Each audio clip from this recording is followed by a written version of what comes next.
వస్తున్నాయి వస్తున్నాయి. జగన్నాథుని రథచక్రాలు వస్తున్నాయి. అలాగే మనకి వచ్చే సంక్రాంతి కల్లా తెనాల్లో 3 కాలువల్లో పడవలు కూడా వచ్చేస్తున్నాయి. ఆంధ్రప్రదేశ్లోని తెనాలి పట్టణం ఆంధ్ర ప్యారిస్ గా పేరుగాంచింది.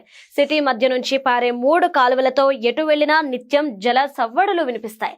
ఆహ్లాదపరిచే పచ్చదనంతో పర్యాటకులకు ఉత్తమ గమ్యస్థానం కావాల్సి ఉంది. తెనాలిలో టూరిజం అభివృద్ధి గురించి పెద్ద పెద్ద ఆలోచనలే ఉన్నాయి. ఆచరణలో మాత్రం అడుగులు ముందుకు పడలేదు. కూటమి ప్రభుత్వం వచ్చాక పర్యాటక అభివృద్ధిపై ప్రత్యేక దృష్టి పెట్టింది. అలానే సంక్రాంతి నాటికి కాలువల్లో బోటు షికారు ప్రారంభించనున్నారు.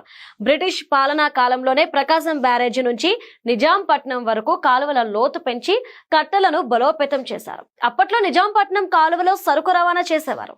కాలువల సామర్థ్యం పెరగడంతో తెనాలి, వేమూరు, బాపట్ల నియోజకవర్గాల పరిధితో 90,000 ఎకరాలకు సాగునీరు, గ్రామాలు, పట్టణాలకు సాగునీరు అందుతోంది.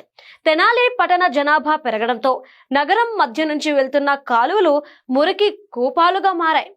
గతంలో నాదెండ్ల మనోహర్ ఎమ్మెల్యేగా ఉన్న సమయంలో ఆక్రమణలు తొలగించి కాలువల మధ్య ఉన్న రోడ్డును విస్తరించారు.